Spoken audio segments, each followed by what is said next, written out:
शुभप्रभात मंडळी, श्री स्वामी समर्थ, जय शिवराय। आज जरा बाबूला बरं नव्हतं म्हणून त्याला शाळेत पाठवलं नव्हतं, तर आज मी, बाबू, आमच्या इकडची एक काकी आणि माझी मम्मी आम्ही सगळे मिळून जात आहोत बाजूच्या एका सुंदर मंदिरामध्ये।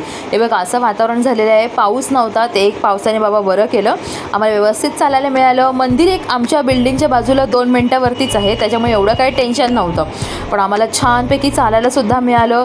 हे बघा माझी मम्मी पुढे चालत आहे। तुम्हाला माहिती आहे का, मंदिरात देवीचं दर्शन करणं हे एक म्हणजे असतंच, पण दुसरं म्हणजे ना इकडचा जो आजूबाजूचा परिसर आहे ना तो खूप सुंदर आहे। समोर एवढी छान झाडी आहे आणि तिथे पलीकडे हे आहे पटरी आहे, तिथून रेल्वे जाते तिथून माझ्या बिल्डिंगच्या मागून।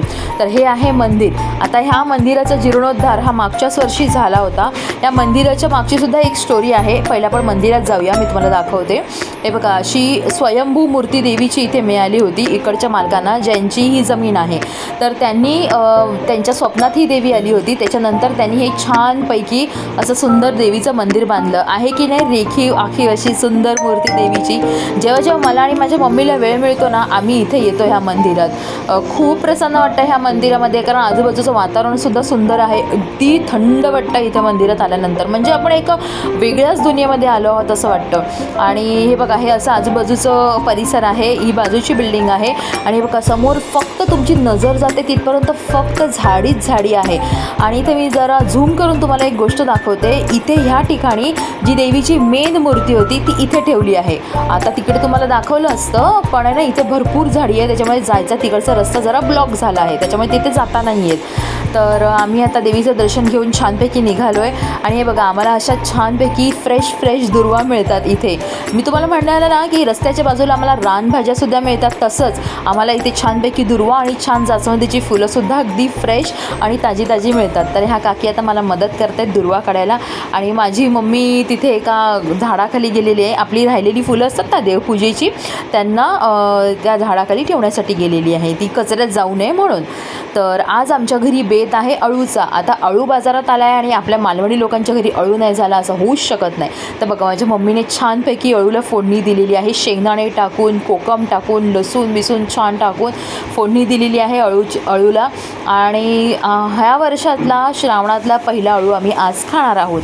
तर तुम्ही चिंचसुद्धा लावू शकता, आम्ही आज कोकम लावली आहे। आणि त्याला आम्ही मेन म्हणजे मालवणी माणूस ज्या वाटपाशिवाय राहू शकत नाही असं खोबऱ्याचं आणि जिऱ्याचं वाटप लावलेलं आहे। हा मंडळी करून बघा, खूप सुंदर लागतं अळू, ह्याच्यामुळे एक वेगळीच टेस्ट येते अळूला। तर आता माझ्या मम्मीने छानपैकी ह्याला फोडणी दिली आहे आणि खोबऱ्याचं आणि जिऱ्याचं वाटपसुद्धा टाकलेलं आहे। आता फक्त 2 मिनटं ह्याला उकळी आणू द्यायची आहे, त्याच्यानंतर आपलं हे वाटप रेडी आहे। तर मला कमेंट करून सांगा जर तुम्ही बघत असाल तर तुम्हालासुद्धा अळू आवडतात। मित्रांनो, तुम्हाला माहिती असेलच की कृष्णाला यशोदा मातेने उखळीला बांधून त्यांना शिक्षा केली होती। तर त्यांच्या शिक्षेतून एक तर साध्य झालं की जी उखळ ते खेचत 2 झाडांच्या मधून गेले होते, त्या झाडांना एक श्राप मिळाला होता आणि ते 100 वर्ष कृष्णाचं नाव जपत होते। ज्यावेळी कृष्णाचे पाय तुम्हाला लागतील त्यावेळी तुमची ह्या शापातून मुक्तता होईल। तर कृष्णाने स्वतःच्या लीलेने त्या झाडांतून त्यांना मुक्त तर केलेच होते, परंतु अजून एक शिकवण, अजून एक धडा त्यातून आपल्याला मिळतो, ते म्हणजे ती उखळ म्हणजे ह्या संसारातून जे काही आपल्याला दुःख मिळालंय, जे काही आपल्याला कष्ट मिळालेत, ते ओढत ताणत ते आपण आपल्या खांद्यावरती पेललं पाहिजे।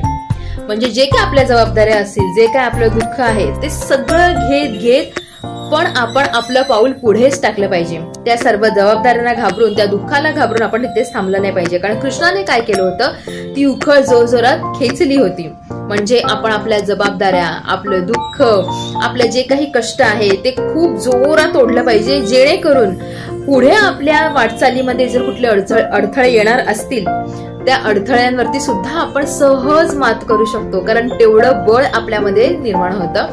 हे सर्व शिक्षण आपल्याला कृष्णाने दिलेली आहे। तर आजचा हा माझा छोटासा व्हिडिओ जर तुम्हाला आवडला असेल तर नक्कीच लाईक, शेअर